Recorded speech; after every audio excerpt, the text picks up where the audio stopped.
अगर आप भी चाहते हैं ऑडियो म्यूजिक का गाना सबसे पहले सुने तो चैनल को सब्सक्राइब करें और बेल आइकन को दबाना ना भूलें।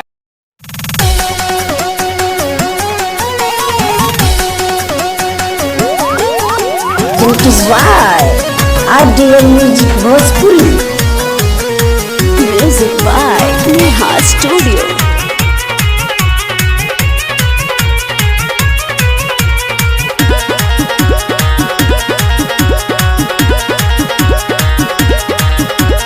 छोटे बाटे छेद पिया मोटे तू घुसा बेला तनी सा इशारा मिली धरी के हिला बेला।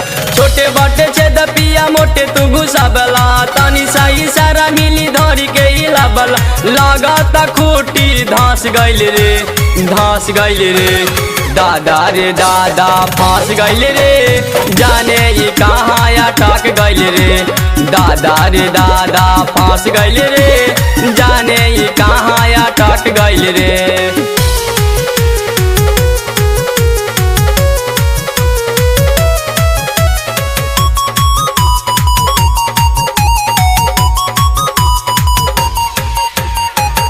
That is why RDL Music Bhojpuri.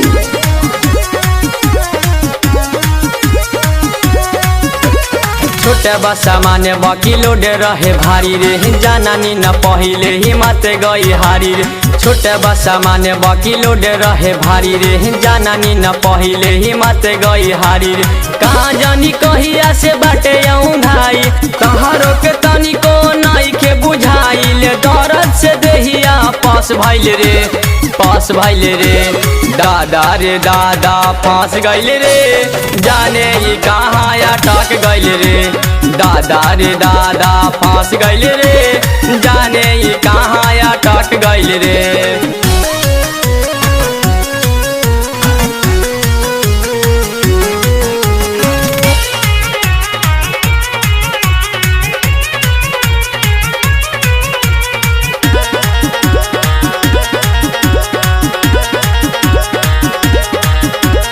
हटियो ने राउर दूर चली जाई रे रउआ से कबो मुँह न लगाई रे।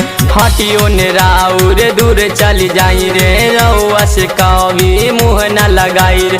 दीपू रंजित तू हमके फंसावला सुख के शरीरिया दुख के लगावला उसी में मूसी घुस गइल रे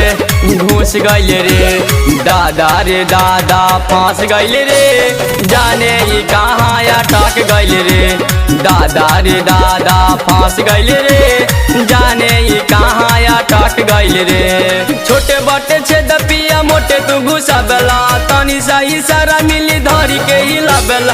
छोटे बाटे छेद पिया मोटे तू घुसा बेला तनी सा इशारा मिली धरी के हिला बेला।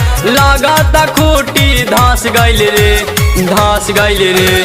दादा रे दादा फांस गइल रे जाने ये कहाँ अटक गइल रे। दादा रे दादा फांस गइल रे जाने ये कहाँ अटक गइल रे।